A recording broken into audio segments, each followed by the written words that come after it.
Bapak, Ibu, Saudaraku, jemaat yang dikasihi Tuhan, bacaan Alkitab kita pada hari ini diambil dari kitab Imamat, dan melalui pembacaan kitab suci ini, Bapak, Ibu, Saudara, dan saya diajak untuk merenungkan bagaimana caranya menguatkan tatanan berkeluarga.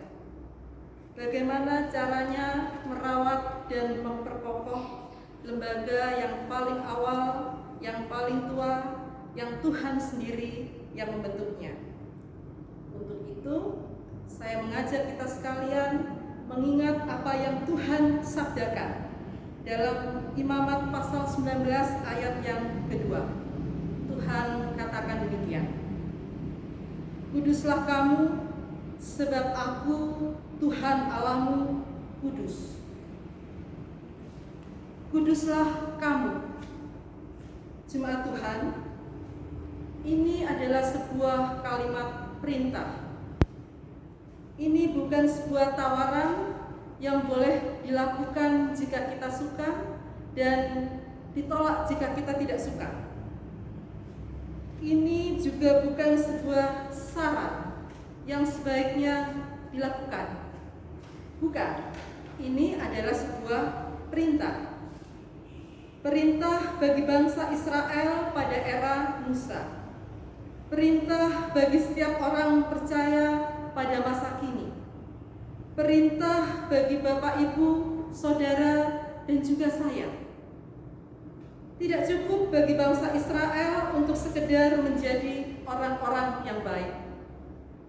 Tidak cukup bagi kita untuk menjadi orang-orang yang baik. Orang-orang yang tidak mengenal Tuhan pun banyak yang berbuat baik. Orang ateis pun berbuat baik. Standar kita bukanlah menjadi baik. Standar kita adalah menjadi kudus. Jemaat Tuhan, apa itu kudus? Kata kudus dalam Alkitab kita berasal dari kata kadosi dalam bahasa Ibrani. Kadosi artinya dipisahkan, dikhususkan untuk tujuan tertentu. Bangsa Israel adalah bangsa yang dikhususkan, sengaja dipilih untuk maksud tertentu. Demikian pun dengan kita.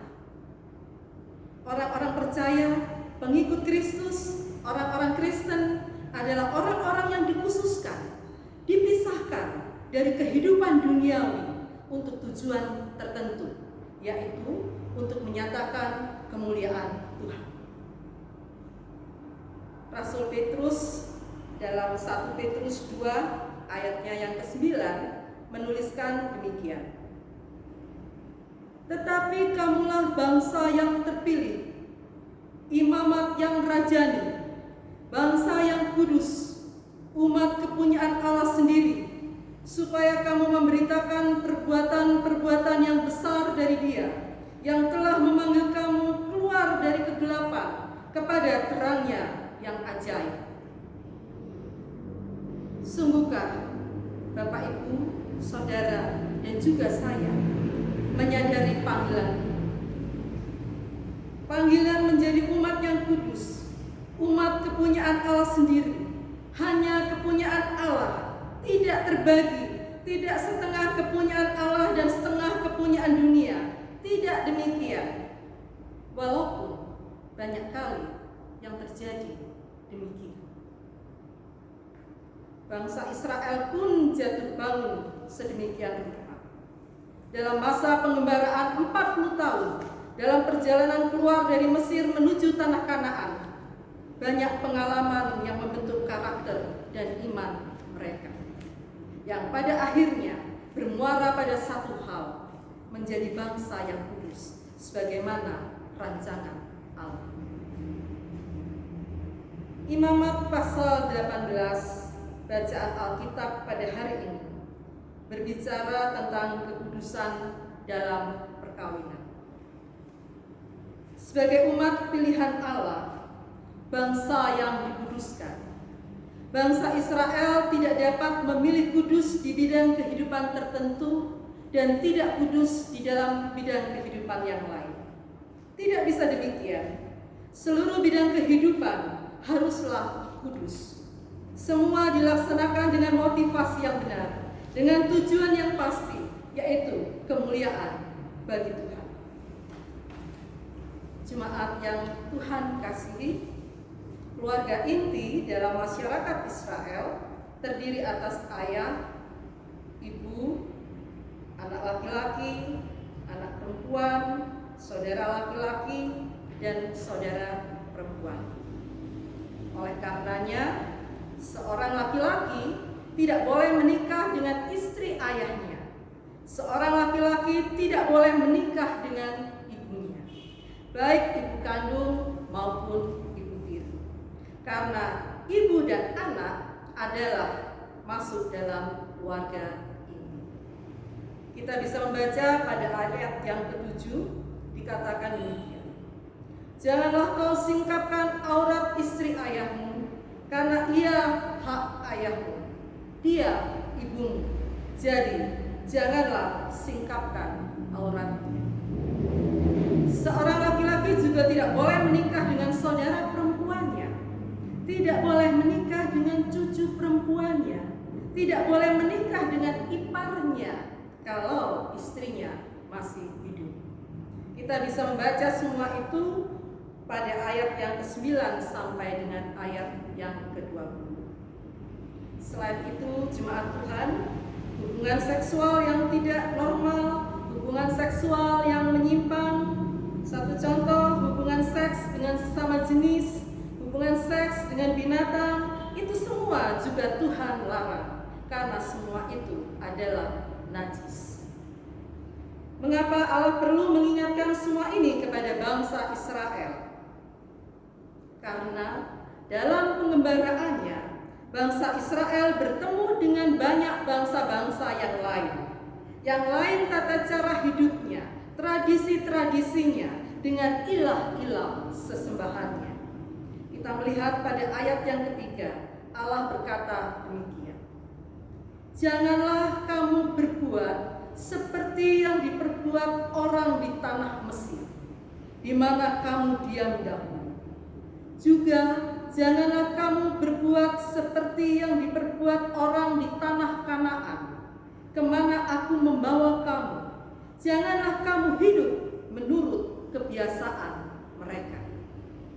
Jemaat Tuhan, apa yang kita lihat pada masa ini, sesungguhnya semuanya itu sudah ada pada awal zaman. Isu LGBT yang marak beberapa tahun terakhir ini, itu bukan sesuatu yang baru. Itu sudah ada sejak ribuan tahun yang lalu, dan oleh sebab itulah Sodom dan Gomora Allah luluh hentakkan dengan hujan belerang. Demikian pun dengan insest, hubungan seksual di antara keluarga inti. Itu juga sudah terjadi pada awal masa. Bagaimana kedua anak perempuan Lot membuat ayahnya mabuk dengan anggur sehingga mereka tidur bersama, dan akhirnya kedua anak perempuan itu mengandung dari ayahnya. Dan bukan hanya insest, tapi pemerkosaan pun sudah terjadi sejak awal sejarah manusia. Kalau kita baca Kejadian pasal 34, Bapak Ibu Saudara, di sana dicatat bagaimana Sikem, anak Raja Hemon, memperkosa Dina, anak perempuan Yakub. Jemaat Tuhan, apakah sudah ada norma kesusilaan pada masa itu? Jawabnya ada. Norma kesusilaan sudah ada, tapi pengendalian diri itu menjadi pergumulan sepanjang sejarah manusia hingga hari ini. Jadi, jemaat Tuhan, catatan sejarah kehidupan manusia membuktikan bahwa menjaga kekudusan itu tidak mudah. Kedagingan manusia seringkali menjerit minta dipuaskan, Celakanya, daging tidak pernah merasa puas. Ditambah lagi budaya yang semakin permisif. Masyarakat mentolerir banyak hal. Satu contoh, homoseksual yang semula dilakukan secara sembunyi-sembunyi, sekarang dilakukan secara terbuka, dilakukan secara terang-terangan. Bahkan beberapa negara melegalkan perkawinan sejenis ini. Transgender, operasi kelamin juga bukan hal yang tabu lagi. Masyarakat dapat menerimanya, bahkan beberapa di antaranya mengaguminya. Demikian pun dengan kawin kontrak. Beberapa orang menganggap kawin kontrak adalah solusi untuk situasi tertentu. Kejahatan juga memanfaatkan kemajuan teknologi. Prostitusi online adalah salah satu bentuk kejahatan digital. Tidak perlu lagi rumah bordil, cukup benda ajaib yang kita namakan handphone. Cukup. Video porno juga menjadi komoditas yang laku keras, menjadi barang konsumsi yang mudah diperoleh. Dan dengan situasi yang demikian, jemaat Tuhan, masih relevankah firman Tuhan yang mengatakan, maka haruslah kamu menguduskan dirimu, dan haruslah kamu kudus sebab aku kudus. Beberapa orang Kristen mungkin menganggap perintah ini tidak terlalu serius. Mungkin perintah ini dianggap sedikit berlebihan, sehingga tidak sedikit orang Kristen yang tidak memberikan tanggapan yang serius perihal kekudusan. Barangkali beberapa orang berpikir, kalau hal ini serius, mengapa Tuhan membiarkan bisnis prostitusi tetap marak? Demikian pun pelecehan seksual terjadi di banyak tempat. Jemaat, Tuhan tidak meluputkan orang percaya dari situasi yang sedemikian. Seperti halnya Tuhan mengizinkan bangsa Israel menghadapi godaan dan budaya dari Mesir dan Kanaan. Godaan, pergumulan itu merupakan keniscayaan. Itu merupakan kepastian di dalam kehidupan manusia. Namun, sebagaimana Tuhan Yesus dapat menang dalam pergumulan, menang atas pencobaan, maka bukan hal yang mustahil bagi orang percaya untuk menang atas berbagai-bagai pencobaan. Bukan hal yang mustahil untuk orang percaya dapat hidup kudus. Firman Tuhan, haruslah kamu menguduskan dirimu, menunjukkan adanya suatu upaya yang harus dilakukan manusia. Kita orang-orang percaya tidak kebal terhadap pencobaan. Perlu perjuangan yang sungguh-sungguh untuk menang dalam pencobaan. Namun jemaat Tuhan, tentu saja kita tidak berjuang sendiri. Seperti yang Rasul Paulus katakan, roh memang penurut, tapi daging lemah. Kita memerlukan roh yang perkasa, kita memerlukan roh yang kuat, yaitu Roh Kudus untuk menolong kita. Kalau pada pekan ini kita mengingatkan Hari Raya Pentakosta, Hari Raya Pencurahan Roh Kudus, kita merindukan bahwa itu bukan hanya sebuah tanda dalam kalender gerejawi, tapi hidup kita menjadi suatu pernyataan, menjadi suatu tanda bahwa Allah Roh Kudus sungguh ada dan berkarya di dalam hidup kita. Allah Roh Kudus bukan hanya berkarya pada masa Rasul Paulus dan Rasul Petrus hidup, tapi Roh Kudus juga berkarya pada masa kini.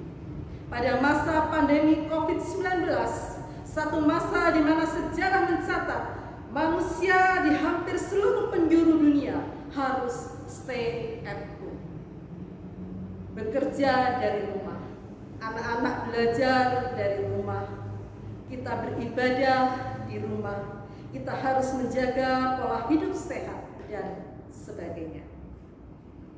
Jemaat yang dikasihi Tuhan, adakah yang baik dari situasi ini?